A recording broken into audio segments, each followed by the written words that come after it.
말씀 앞에서 경외함으로 주께 마태복음 7장 1절에서 5절까지의 말씀 가지고 우린 모두 자녀들입니다 라는 제목으로 말씀을 나누려고 합니다. 우리는 사회에서 살 때 부조리하고 또 구조적인 그 악에 대해서 비판을 많이 합니다. 그 비판이 잘못됐다라고 말할 수 없습니다. 우리는 더 나은 세상 또는 더 좋은 하나님 나라를 만들기 위해서 우리는 부단히 비판하고 또 그 구조적인 악을 고치려고 애를 써야 마땅합니다. 그래서 우리는 항상 세상 가운데에서 더 좋은 세상과 더 인간을 이롭게 하는 그 일에 있어서 반대되는 악이 있을 때는 비판하고 그것을 고치려고 애를 씁니다. 그래서 예수님께서도 분별하라, 너희가 분별하라 이렇게 말씀하신 것을 보면 비판이라는 것 자체가 잘못되어졌다라고 말할 수가 없다는 것이죠. 왜냐하면 예수님께서도 분별하라라고 하시면서 이 하나님 나라에 대해서 너희가 알고 있는 그 하나님 나라가 이런 거다라는 것을 가르치고 있기 때문에 그런 것입니다. 그런데 이제 우리가 항상 비판에 대해서 말씀을 나누게 되면 가장 먼저 들려지는 이 구절이 바로 오늘 본문 1절에 나오는 내용입니다. 비판을 받지 아니하려거든 비판하지 말라라는 것입니다.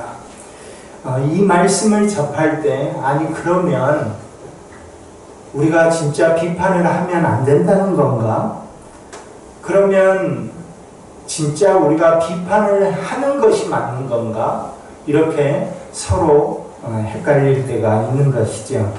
그래서 이 말씀을 접할 때 우리는 고민을 하게 됩니다. 어떤 것이 맞는가? 어떤 것이 맞는 내용인가? 하는 것이죠. 과연 예수님께서는 무엇이라고 우리에게 원하시는 걸까? 무엇을 원하시는 걸까? 이렇게 고민하게 됩니다. 그래서 오늘 산상수훈의 마지막 장인 오늘 마태복음 7장 이 말씀 가운데에서 특별히 이 비판이라는 주제를 통해서 주님께서 우리에게 하시고자 하시는 말씀이 무엇일까 하는 것을 우리가 함께 나누어 보려고 합니다. 예수님 당시에 하나님의 말씀인 율법을 가지고 상대방을 비판할 수 있는 사람들은 어떤 사람들이었을까요? 그러니까 율법을 가지고 율법의 내용을 근거로 해서 그 사람의 잘못된 점을 지적할 수 있는 사람들은 누굴까? 그것은 율법에 대해서 잘 알아야 그렇게 할 수가 있겠죠. 율법에 대해서 모르는데 어떻게 그렇게 하겠습니까? 그러니까 자기가 지금 속해 있는 그 어떤 그 집단의 그 가장 주된 내용을 가지고 비판을 하게 되는데 그 주된 내용, 그 당시의 율법의 말씀을 너무나 잘 알고 있는 그 사람들이 비판을 쓸 것입니다. 그게 누구겠습니까? 우리가 잘 아는 대로 바리새인, 서기관 또는 율법교사 등등이었습니다. 그러니까 이 사람들은 하나님의 말씀을 즉 율법의 내용을 너무나 잘 알고 있는 것이죠. 그러니까 그 율법의 내용을 알고 있기 때문에 그 율법으로 살지 못하는 사람들을 비판하게 되는 것입니다. 그래서 이 바리새인, 서기관, 율법 교사 이 사람들이 비판을 하게 되어 있습니다. 그렇다 하더라도 그들이 우리가 바리새인이나 서기관이나 또는 그 율법 교사라는 사람들의 선입견을 빼고 본다면 그러니까 예수님께 책망받고 늘 안 좋은 길로 선택을 했던 바리새인들이라는 이 선입견을 완전히 빼고, 그 선입견을 빼고 본다면, 아니 신앙생활을 제대로 해라. 그러니까 이 율법교사나 또는 바리새인들이 그런 것 아닙니까? 야, 왜 하나님의 말씀대로 너희가 살지 못해? 하나님의 말씀대로 제대로 살아야 되는 것 아니야? 하나님의 말씀은 이렇게 말을 하고 있으니까 이 말씀대로 너희가 살아야지 라고 판단하고 비판한다면 이것이 꼭 잘못됐다라고 말할 수 있겠습니까? 잘못된 건 아니죠. 아니, 제대로 신앙생활을 하려면 하나님의 말씀에 따라서 제대로 신앙생활을 해야지. 예를 든다면 이런 겁니다. 이단에 빠져 있는 사람들에게 야, 너희 그것은 이단이야. 그렇게 신앙생활을 해서는 안 돼. 라고 비판한다면 그것이 비판했다는 것 자체만으로 잘못됐느냐? 그렇지 않다는 것입니다. 이단에 빠져 있는 사람들을 비판하고 판단해서 건져 올려야 되는 것이죠. 그러니까 비판이라는 것 그 자체가 잘못된 것은 아닙니다.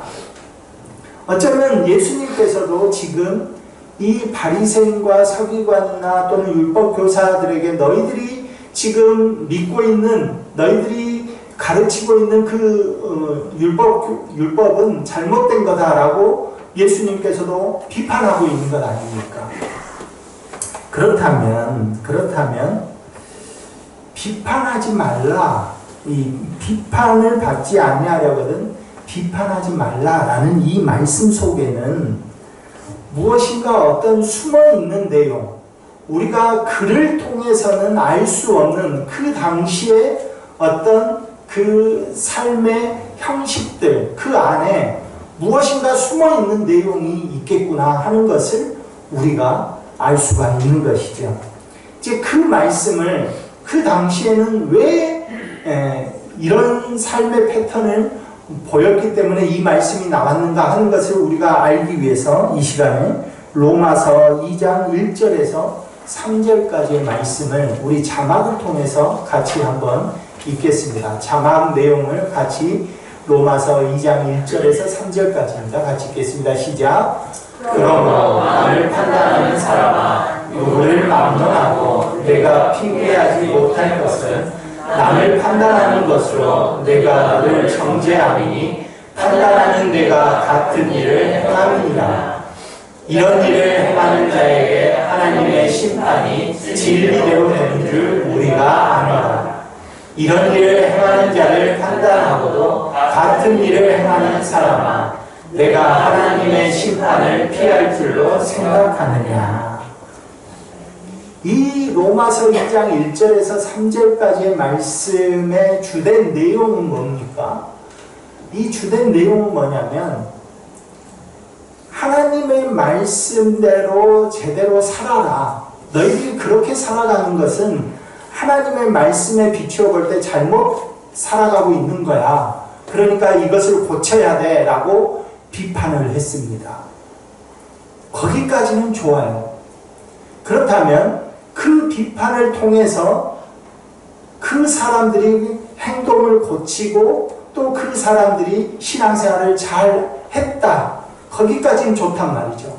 그런데 그 다음의 내용이 뭡니까? 자기가 기껏 그렇게 신앙생활하면 안 된다라고 비판을 했는데 나중에 보니까 자기 자신이 그 비판했던 그 일을 똑같이 행하고 있는 겁니다. 자기 자신도. 야, 신앙생활 잘해야 돼. 예를 든다면 야, 주일 예배 잘 드려야 돼 라고 가르쳤어요. 그런데 나중에 보니까 자기는 주일 예배를 안 드리는 거예요. 그러면 어떻게 된 거예요? 네가 그 남을 비판하고 판단했던 그 내용은 누구를 정죄하는 것이냐? 그 사람을 정죄하는 것이 아니라 누구를 정죄하는 것이다? 나를, 자기 자신을 비판했던 자기 자신을 정죄하고 있는 거다. 이 말씀을 하고 있는 것이죠. 그러니까 이 주된 내용이 그런 겁니다. 즉 비판에 대한 이 이야기를 하면서 먼저 뭐라고 오늘 본문 1절에서 시작됩니까? 비판하지 말라라고 먼저 시작하지 않아요. 비판을 받지 아니하려거든. 그러니까 이 말씀이 연결되는 것이죠.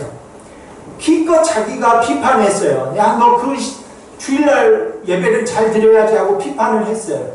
그런데 나중에 보니까 자기가 주일 예배를 안 드려요, 잘. 그러면 자기가 비판했던 그 비판은 상대방을 비판한 것이 아니라 나를 비판하고 있는 거예요. 정죄함이 누구한테 옮겨온 거예요? 나한테 옮겨온 것입니다. 나한테. 그렇다면 이 비판에 대한 말씀을 하시는 이 장면도 우리가 지난 시간에 살펴본 것처럼 외식하지 말라라는 말씀하고 연결된다는 것을 알 수가 있습니다. 그러니까 뭐예요? 저 사람이 주일 예배 잘 안 드렸어요. 그리고 또 마찬가지로 나도 주일 예배를 잘 안 드렸어요. 그러나 나는 율법을 통해서 주일 예배 잘 드려야 된다는 것을 먼저 알아요. 그러니까 그 사람을 비판했어요. 마치 나는 주일 예배를 잘 드리고 있는 사람처럼 포장을 하고 외식을 하고 그 사람을 가르쳤어요. 그런데 알고 봤더니 자기도 잘 드리지 않는 거예요. 그러니까 이것은 결국 외식하지 말라는 말씀하고 연결되는 겁니다. 마치 자기는 잘하고 있는 것처럼, 마치 자기는 아무 문제가 없이 하나님 앞에서 아무 문제가 없는 것처럼 그렇게 생각을 하고 남을 비판해요. 그러나 자기 자신은 알고 있죠. 아, 나도 잘 드려야 되는데, 나도 주일 예배 안 드렸는데, 자기 자신도 알고 있는 거예요. 그런데도 불구하고 외식하는 거죠. 나는 잘 드리고 있어. 너가 잘 드려야지. 이렇게 비판하는 것이죠. 그러니까 외식하고 있는 겁니다. 그래서 마태복음 7장 5절 말씀 어떻게 말씀을 시작하냐면 외식하는 자여 이렇게 말합니다. 비판에 대해서 이야기를 하고 있는 것처럼 보이지만 결론적으로 5절에 가서 외식하는 자여 이렇게 말하고 있다는 겁니다. 그렇다면 외식하는 자 누구를 가리키는 것입니까? 아까 율법을 통해서 비판하고 있는 사람들, 그 사람들이 외식한다는 것이죠. 그 사람들이 누구였습니까? 바리새인, 서기관, 율법교사 등등의 사람들이었다는 것입니다. 자기도 잘하지 못하면서 자기는 정말 잘하고 있는 것처럼 가면을 딱 쓰고 상대방에게는 더 가혹한 율법의 잣대를 들이대면서 너 그렇게 살면 안 돼. 이렇게 비판하고 있는 이 바리새인, 율법교사 그리고 서기관들을 이야기하고 있는 것이죠. 그래서 5절 이 말씀에 외식하는 자여 이렇게 시작하면서 무엇이라고 이어집니까? 자기 눈 속에 들보를 먼저 빼라. 네 눈 속에, 즉 외식하는 것 다 알고 있다. 너의 그 외식하는 것부터 다 걷어내라. 그러면 과연 네가 그렇게 비판할 수 있을까? 라는 것이죠. 남의 눈에 티끌을 빼려고 하면 먼저 네가 외식하고 있는 것을 다 걷어내라. 들보를 빼라. 이렇게 말씀하고 있는 것입니다. 그러니까 예수님께서는 지금 산상수훈의 말씀 가운데에서 일관되게 말씀하시는 것이 뭡니까? 누구를 타겟으로 삼고 있습니까? 일관되게 마태복음 산상수훈의 마태복음 5장에서 7장까지 이어질 때 일관되게 누구를 타겟으로 말씀하고 있냐면 외식하는 자들입니다. 외식하는 자들. 이 외식하는 자들에게 계속해서 하나님께서는 말씀하시고 있는 것이죠. 자신들은 말씀에 순종해서 행동으로 옮기지 않으면서 그러면서 하나님의 말씀을 조금 더 안다는 이유로, 내가 조금 더 저 사람들보다 율법을 조금 더 잘 지킨다는 이유로 많은 사람들을 정죄하는 그 사람들을 가리키고 있는 것입니다. 이것을 오늘 우리들에게 한번 적용해 볼까요? 우리는 매 주일 예배를 드립니다. 또 수요 기도에도 예배를 드립니다. 그래서 어쩌면 내가 잘하고 있는 그것 때문에 나처럼 하지 못하는 성도들을 판단하고 비판한다면 우리는 외식하는 자가 되지 않는가, 우리 자신을 항상 돌아봐야 됩니다. 겉으로 드러난 신앙의 형식, 우리는 겉으로 드러난 신앙의 형식들을 사람들은 보게 되죠. 우리 속의 내용은 잘 못 봅니다. 저도 몰라요, 여러분의 속 마음을. 그러나 겉으로 드러난 신앙의 형식들이 있잖아요. 그것을 보면서 우리는 다른 사람을 판단하게 되는 것이죠. 그렇다고 한다면 다른 사람을 판단하는 그 판단이 나에게는 나를 향한 정죄함이 아닌지 우리가 돌아봐야 됩니다. 왜입니까? 왜냐하면 정말 우리는 다른 사람을 비판하고 판단한 것처럼, 그런 것처럼 우리들이 다른 하나님의 말씀을 잘 지키고 있느냐 하는 것을 우리가 돌아봐야 되기 때문입니다. 예를 든다면 정말로 다른 사람을 비판하는 그 정도의 실력을 가지고 있으면 완전 무결해야 됩니다. 우리도. 그래야 내가 비판하는 그 비판이 부메랑이 돼서 나를 정죄하지 않기 때문에. 그렇다면 사랑하라. 예수님 말씀하시다. 사랑하라. 용서하라. 그리고 남을 나보다 낫게 여겨라. 지식은 교만하게 하고 사랑은 덕을 세운다. 등등 여러 하나님의 말씀이 성경 안에는 있습니다. 그렇다면 그 말씀 앞에서 우리 모두는 전혀 부끄러움이 한 점도 없느냐 하는 것입니다. 그렇지 않죠. 내가 조금 잘하는 것도 있을 수 있지만 내가 정말 못하는 것도 있을 수 있습니다. 그런데 우리는 내가 못하는 것을 숨기고 내가 잘하는 것으로 남을 비판하고 판단을 하죠. 그렇다면 우리는 외식하는 자가 될 수 있다는 것입니다. 내가 비판하는 그 비판으로 내가 비판을 받을 수 있는 것입니다. 저도 목회자로서 신앙적인 권면을 해야 할 때가 참 많이 있습니다. 그러나 되도록이면 사적인 자리에서, 이런 공적인 예배의 시간, 말씀을 전하는 시간 아니고는 되도록이면 그 신앙적인 권면이라는 이름으로써 다른 사람을, 성도를 나무라려고 하지 않습니다. 되도록이면. 물론 그렇게 하는 경우들이 너무나 많이 있지만 그럼에도 불구하고 그렇게 하려고 하지 않습니다. 애있습니다. 왜냐하면 제가 말씀을 전하는 자이기도 하지만 하나님 앞에서 이 말씀을 듣는 자이기도 하기 때문에 그런 것입니다. 저도 만약에 제가 여러분에게 신앙적인 권면이라고 해서 그렇게 권면을 할 수 있습니다. 그러나 그것이 나중에 저를 정죄하는 말씀이 될 수도 있는 것이죠. 그래서 되도록이면 저는 이렇게 공적인 예배 가운데에서 설교 말씀을 통해서, 이것은 제가 전하는 것이 아니니까, 이 설교 말씀을 통해서 설교 시간에 주시는 하나님의 말씀을 여러분이 진심으로 깨닫고 그리고 순종하며 나아가기를 원하는 것입니다. 이 자리에서 하나님의 말씀, 하나님께서 말씀하시는 이 자리에서 깨닫지 못하는데 제가 아무리 사적인 자리에서 여러분을 권면한다고 하는데 여러분이 깨닫겠습니까? 하나님의 말씀으로 깨닫는 것이 가장 효과가 있는 것이죠. 그럼에도 불구하고 저도 같은 죄를 지을 때가 많이 있습니다. 사랑하는 유한의 성도 여러분, 외식하는 자의 자리에 있지 않기를 간절히 소망합니다. 모든 판단, 여러분이 판단하고 여러분이 비판하지 않아도 모든 판단은 아버지 되시는 주님께서 다 하실 것입니다.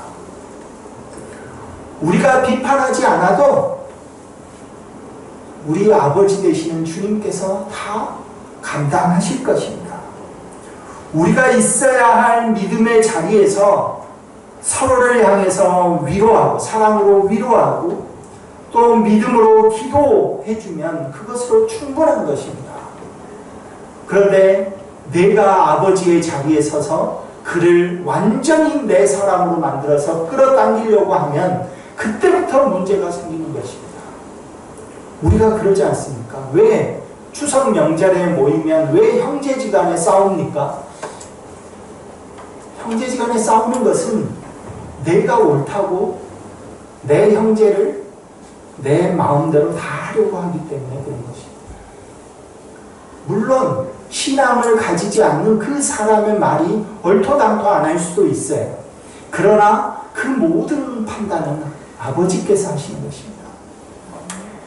그래서 아버지 앞에 서 있는 우리들은 모두 다 자녀들이라는 것입니다.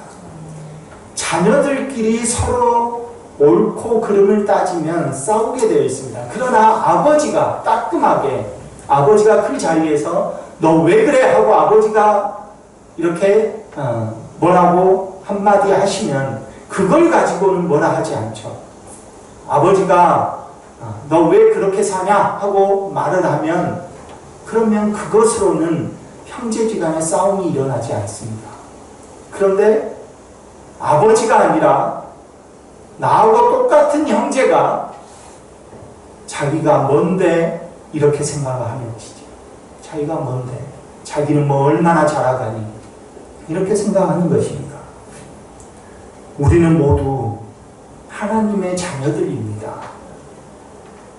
자녀들이 아버지의 자리에 위치에 서 있으려 하면 안 됩니다. 아무리 장자라 하더라도 아버지의 자리에 있게 되면 그때부터 싸움이 생기는 것입니다.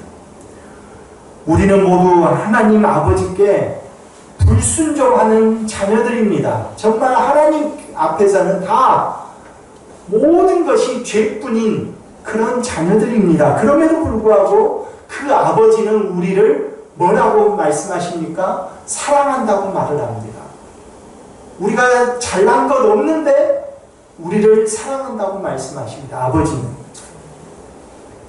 그렇기 때문에 우리는 다 모두 하나님의 자녀입니다. 우리가 서로 판단하고 비판하고 하는 그것으로 인하여서 오히려 나를 정죄하고 있는 그런 외식하는 자의 자리에 있지 않기를 간절히 소망합니다. 간절히 바라기는 아버지의 사랑을 참으로 느끼는 자녀답게 아버지의 마음을 더 잘 순종하려고 애쓰는 그런 저와 여러분 되시기를 간절히 소망합니다.